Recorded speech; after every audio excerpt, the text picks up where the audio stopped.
বাংলাটোৰ কথাই কৈছিলে নেকি? এই বাংলাটোৱে বিকিম বুলি কৈ আছিলে নেকি? ৰাহুল, তইতো জানই মইতো ইয়াত নাথাকোৱেই বেছিকৈ, লণ্ডনতে থাকোঁ মই বেছিকৈ। সেইকাৰণে ভাবিছোঁ ভাল মানুহ এটা চাই ভাল দাম এটাত এই ঘৰটো বিকি থৈ যাওঁ বুলি। ঠিক আছে তেনেহ'লে, তই চিন্তা কৰিব নালাগে।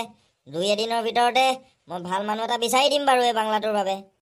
কিন্তু ৰাহুল, তইতো জানই আজি কাইলৈৰ ভিতৰত মই যামগৈ এতিয়া লণ্ডনলৈ। সেইবাবে ভাবিছোঁ তাৰ আগতে ঘৰটো দি দিওঁ নেকি।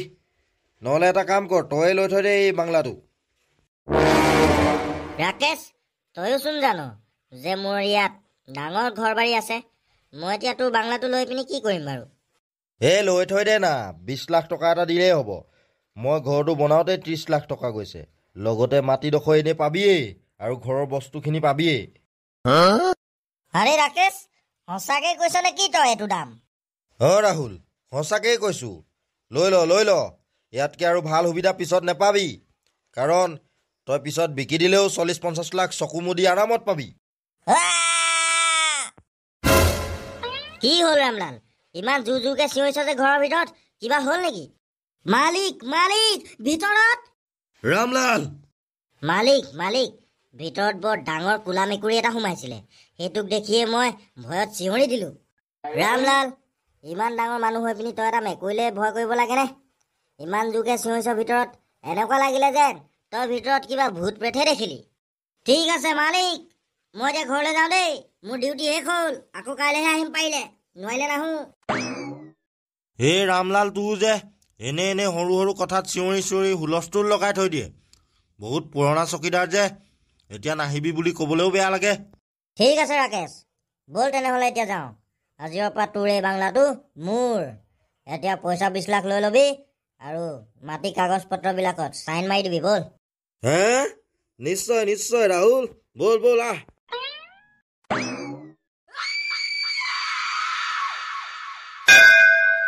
ৰামলাল, কালি ৰাতি তই কি দেখিছিলি? ইমান জোৰকৈ চিঞৰিছিলি যে ঘৰৰ ভিতৰত। ঘৰটো বিকিবলৈ ফুচুলাই থাকোঁতেই ৰাহুলক তেতিয়াই চিঞৰিবলৈ পালি তই। মালিক, কি বুলি ক'ম মই আপোনাক এতিয়া? মই বাচন ধুই থাকোঁতেই কেইটামান বাচন নিজেই হাৱাত উৰিবলৈ ধৰিলে, আৰু ছাইডৰ গ্লাছখনত দেখিলোঁ এটা বগা ভূতে মোলৈ চাই আছিলে। ৰামলাল, মানে মোৰ বাংলাটোত এতিয়াও ভূতৰ ছায়া আছেই। তাত ভূত প্ৰেত এতিয়াও ঘূৰি ফুৰে। সেইকাৰণেতো মই ঘৰটো যেন তেন ফুচুলাই মানুহক বিকিবলৈ বিচাৰি আছোঁ। মালিক, আজিৰ পৰা আৰু মই এই বাংলাটোত কাম কৰিবলৈ নাযাওঁ। এই বাংলাটোত গোটেই ভূতেই বাহ ল'লে। ঠিক আছে ৰামলাল, তই যাওঁ নেযাওঁ আজিৰ পৰা আৰু তোৰ কথা, কাৰণ ময়ো নাথাকোঁ আৰু ইয়াত। ইমান দিনে তই কাম কৰিলি, তোক মই সময়মতে ভালমতে পইচা দিলোঁ, আৰু অৱশেষত মই ৰাহুলক ফুচুলাই মেলি টকা 20 লাখত মোৰ এই পুৰণা হাবেলিটো বিকি দিলোঁ। কি মালিক, আপুনি মানে এই বাংলাটো বিকি দিলে ৰাহুলক? বিকি দিলোঁ। এতিয়া মই তাৰ নামত চব মাটি কৰি দিলোঁ, চাইন মাৰি মেলি পইচাও 20 লাখ পাই গ'লোঁ। এতিয়া সি মৰে যিয়ে ভূতে পায়, কি কৰে কৰি থাকিব। সেইটো বাৰু ঠিক আছে মালিক, কিন্তু এই হাবেলিটোত বেলেগ অচিনাকি মানুহ থাকিব নোৱাৰে। কিন্তু তাত থকা ভূতে বেলেগ অশান্তি কৰিব তেহেঁতক। হ'ব, মিছাকৈ মই তোৰ লগত ইমানখিনি কথা পাতি দিলোঁ। তই পুৰণা বুলি ক'লোঁ আৰু। এতিয়া মই ইয়াত থাকি সময় নষ্ট নকৰোঁ, মই যাওঁগৈ লণ্ডনলৈ। আকৌ মোক নেদেখ আৰু দেই ৰামলাল, ভালকৈ থাকিবি। ঠিক আছে মালিক, যাওক, ভালকৈ যাব আপুনিও। আৰু ৰামলাল, আজিৰ পৰা আৰু মোৰ এই পুৰণা হাবেলিটোত থকা ভূতৰ কথা বেলেগ মানুহকো ক'ব পাৰিবি, মই নৰখাওঁ আৰু। এতিয়া বা এই পুৰণা হাবেলিটোৱে কি খেল দেখুৱায়, তাত থকা ভূতে কাক মাৰে ঠিকান নাই দেই। ঠিক আছে পিকলু, তেনেহ'লে আমি গৈ থাকোঁ দেই। অলপ নিচাও ধৰিছে, বহুত দেৰি থাকিলোঁ আজি তহঁতৰ ঘৰত। ভাল মদৰ পাৰ্টি এটা কৰিলোঁ আজি। লেংটামিয়া, এই দুমকাটোৰ অলপ বেছি নিচা ধৰিছে যেন পাইছোঁ মই। থাক যদি থাকি দেই, নহ'লে তহঁতি ইয়াতে। ইমান ৰাতিখন হাবিৰ মাজে মাজে অকলে ঘৰলৈ যাব নালাগে নহ'লে। দুমকা, পিকলুৱে ঠিক কথাই কৈছে। থাক যদি থাকি দিওঁ ইয়াতে, ৰাতিপুৱা হ'লে গুচি যামগৈ। হাবিৰ মাজত গৈ পিনি আকৌ পৰি নিদিবিগে, নহ'লে মোৰে বিপদ হ'ব। নাই পিকলু, দুমকা কেতিয়াও মদ খাই পৰি মেলি থকাৰ ৰেকৰ্ড নাই। মই ঘৰ গৈ ওলামগৈ, কাইলৈ মোৰ কাম আছে মানে দিনত। ঠিক আছে তেনেহ'লে, নেথাকো যদি নাই আৰু। তেনেহ'লে এতিয়া গৈ থাক সোনকালে, নহ'লে ৰাতি 2টামান বাজিব ঘৰ পাওঁতে। হেই দুমকাই গালেও ভয় নকৰে। বল লেংদামিয়া, গৈ থাকো মনে মনে হাবিৰ মাজে মাজে। যা, ক'তো ৰখাৰখি নকৰিবিগে দেই, কাইলৈহে লগ পাম আৰু। এইকেইটা আজি গৈ ঘৰ পায়গে নে নাপায় ঠিকান নাই দেই, হাবিতে পৰি মেলিহে থাকিব হপায়। যাওঁ যাওঁ, ময়ো শুংগে আৰু। হে দুমকা, তই যে চকু মুদি মুদি টোপনিয়ে টোপনিয়ে আহি আছ খোজকাঢ়ি খোজকাঢ়ি, ইয়াতে পৰি মেলি নিদিবি দেই, ঘৰ পাবগে লাগিব আকৌ আমি গৈ। হে বলো লেংটামিয়া, গৈ থাক, হাবিহে, একো নহয়। সেইটো বাৰু একো নাই হাবি যদিও, কিন্তু এইফালেদি গ'লে পুৰণা হাবেলি এটাৰ মুখেদি যাবগে লগা হয়, সেইটোলেহে ভয় লাগে মোৰ অলপ। কি পুৰণা হাবেলি? কি হ'ল? পুৰণা হাবেলিৰ নাম শুনাৰ লগে লগে চকুটুকু মেল খাই গ'ল যে তোৰ, নিচা ফাটি গ'ল নেকি তোৰ? কেলে আজিৰ দিনত কেলে ৰামলালে কৈ আছিলে যে পুৰণা হাবেলিটোৰ কথা, ভূত ওলাই বুলি কৈছিলে সেই বাংলাটোতেই। কি মানে সেই পুৰণা হাবেলিটো এইফালে আছে নেকি? বল বল বল বল, এই ঘোলা ঘূৰি যাওঁগৈ, বল বল।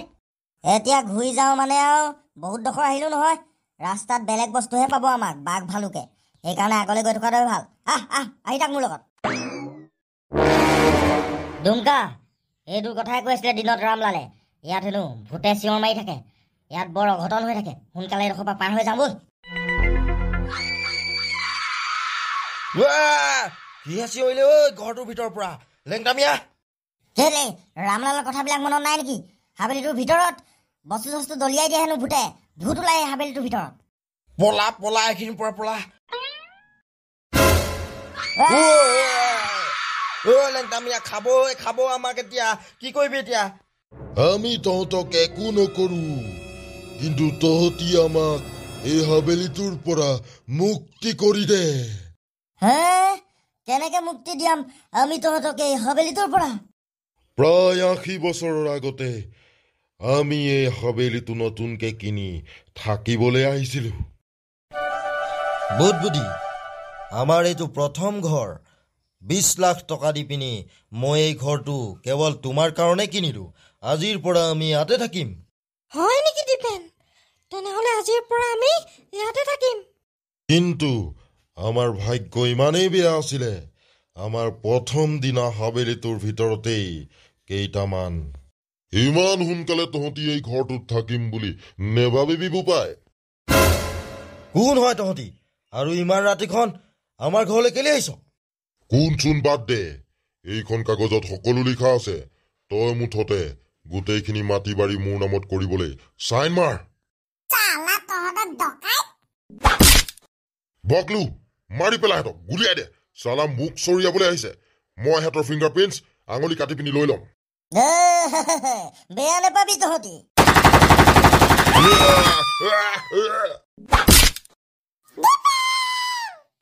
এতিয়া তোকো মাৰি পেলাম আমি। তহঁতি মৰাৰ পিছত হলেও তহঁতৰ আঙুলি চাপ মই লৈ ললেই হব।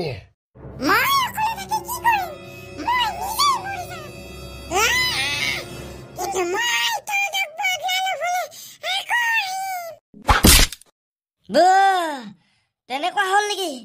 আমি এতিয়া পিছে মুক্তি দিয়াম কেনেকে তহঁতক হাবেলিটোৰ পৰা? আমাক এতিয়া সেই ডকাইত 3টাক লাগে, যোনে আমাক মাৰি পেলাইছিলে এই হাবেলিটোত।